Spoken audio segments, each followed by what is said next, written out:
In previous video हमने 2 question discuss किए थे चैप्टर 1 के, दिस एंड दिस। अगर आपको ये कोई 2 क्वेश्चन देखने हैं, समझने हैं, तो मेरी आप प्रीवियस वीडियो देख सकते हैं। अब इस वीडियो में हम क्या सॉल्व करेंगे, सीबीएसई सैंपल पेपर, जो लेटेस्ट सैंपल पेपर है उसकी चैप्टर 1 के क्वेश्चंस को सॉल्व करेंगे और कुछ एक्स्ट्रा क्वेश्चंस करेंगे। जितने भी हमारे चैप्टर 1 के क्वेश्चंस हैं सैंपल पेपर के, हम वो सॉल्व करेंगे। तो चलिए स्टार्ट करते हैं। पहला क्वेश्चन, ये हमारा पहला क्वेश्चन है। लेटेस्ट सीबीएसई सैंपल पेपर में हम चैप्टर वाइज क्वेश्चंस कर रहे हैं। तो चैप्टर 1 में सेक्शन ए में 1 मार्क का ये क्वेश्चन आया हुआ है, तो हम इसे सॉल्व करते हैं। पहले क्वेश्चन को अच्छे से रीड करते हैं कि हमारे पास ए और बी 2 पॉजिटिव इंटीजर्स हैं, मतलब जो भी ए और बी आएंगे वे हमारे पॉजिटिव वैल्यूज आएंगी, 1, 2, 100 जो भी है वो पॉजिटिव आएगी।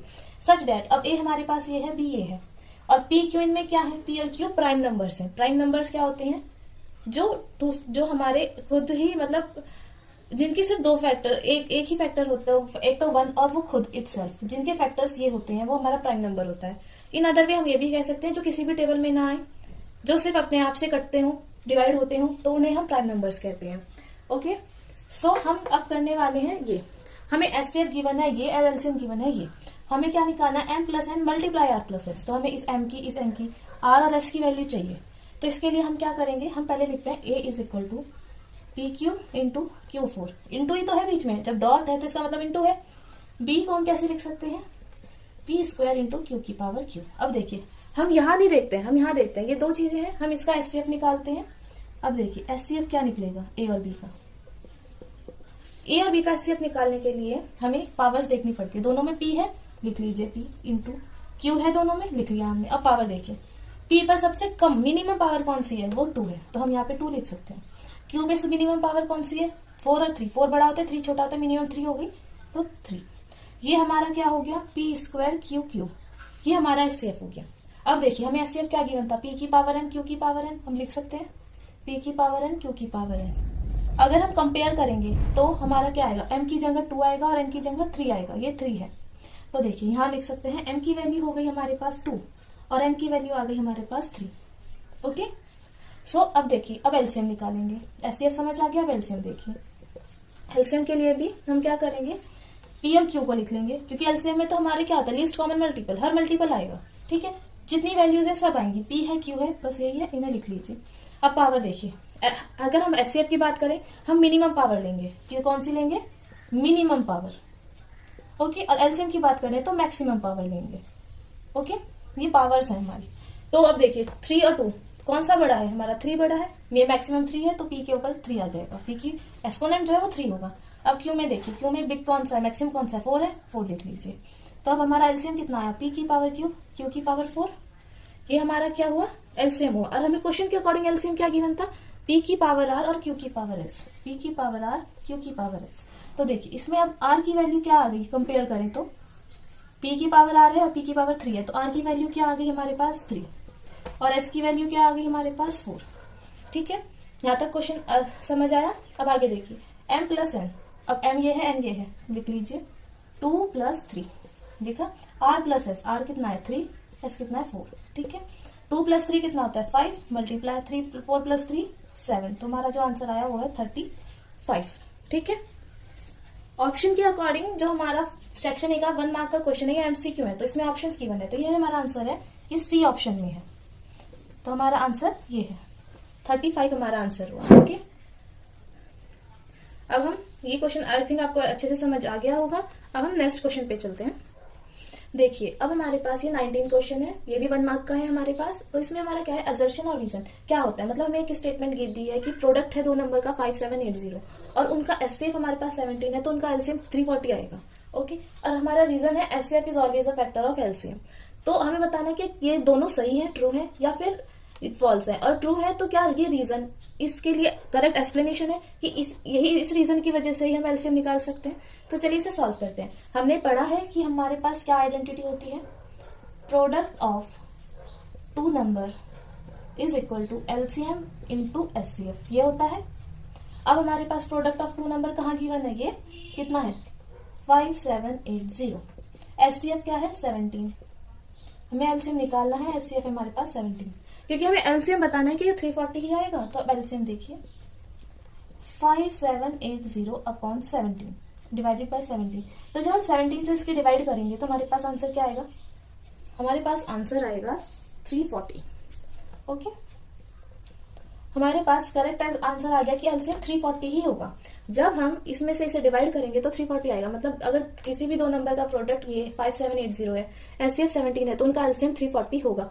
तो जो ये स्टेटमेंट है ये ट्रू है हमारी। ओके, अब देखिए स्टेटमेंट आर। स्टेटमेंट आर क्या कहती है? क्या एचसीएफ फैक्टर होता है एलसीएम का? यस, एचसीएफ इज ऑलवेज, ये हमारी एक स्टेटमेंट है कि एचसीएफ हमेशा फैक्टर होता है हमारा एलसीएम का। तो ये तो हमारा ट्रू स्टेटमेंट है। अब बताना है कि क्या ये जो रीजन है ये इस स्टेटमेंट के लिए करेक्ट एक्सप्लेनेशन है? तो नो। बता, ऐसा क्यों? क्योंकि इसमें सिर्फ एचसीएफ और एलसीएम की बात करी है, बट इसमें हमारा प्रोडक्ट ऑफ टू नंबर आ रहा है जो एचसीएफ या एलसीएम से कुछ रिलेट, मतलब कि फैक्टर से कोई रिलेशन नहीं है। तो हमारा आ जाएगा कि R is not, statement R is not correct explanation of statement A. Okay, मतलब इस स्टेटमेंट की ये करेक्ट एक्सप्लेनेशन नहीं है, हमारे असर्शन की करेक्ट एक्सप्लेनेशन रीजन नहीं है। तो ये हमारा आंसर है। ओके, आई होप आप सबको समझ आ गया होगा। तो ये दोनों ट्रू है, लेकिन ट्रू होने के बाद भी ये रीजन इसका असर्शन नहीं है। तो हमारा जो आंसर आएगा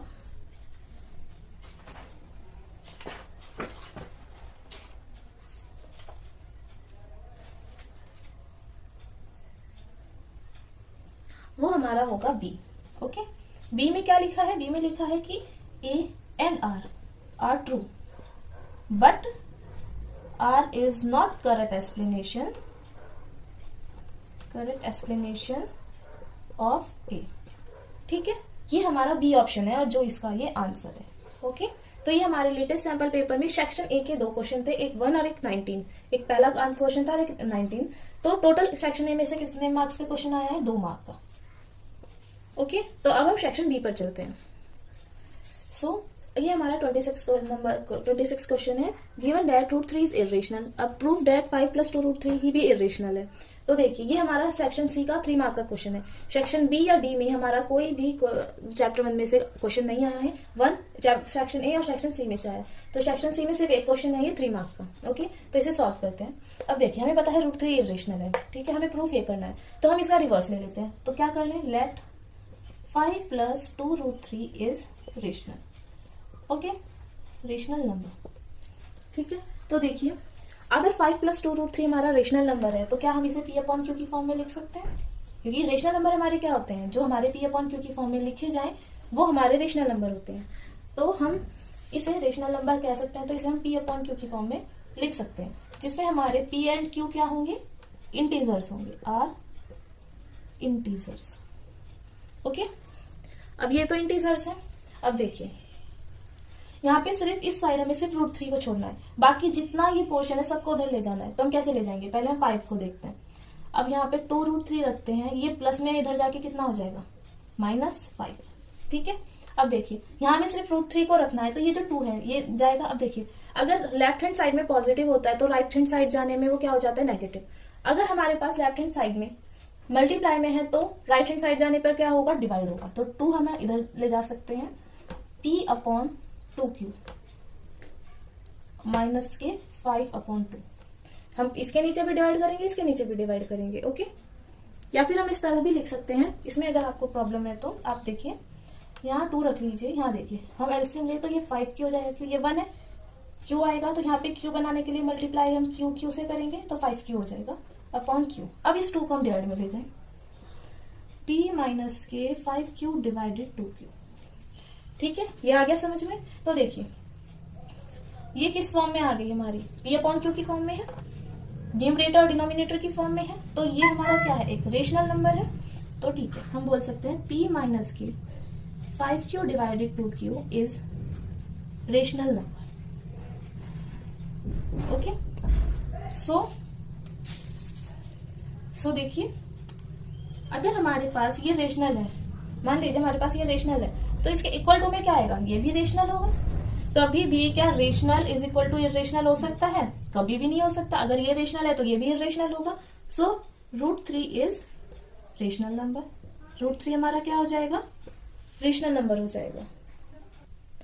सो अब देखिए, लेकिन ये हमें रूट 3 रेशनल है, क्वेश्चन ध्यान से देखिए, √3 तो हमें इरेशनल गिवन है, ये कॉन्ट्राडिक्ट है, तो हम क्या लिख सकते हैं,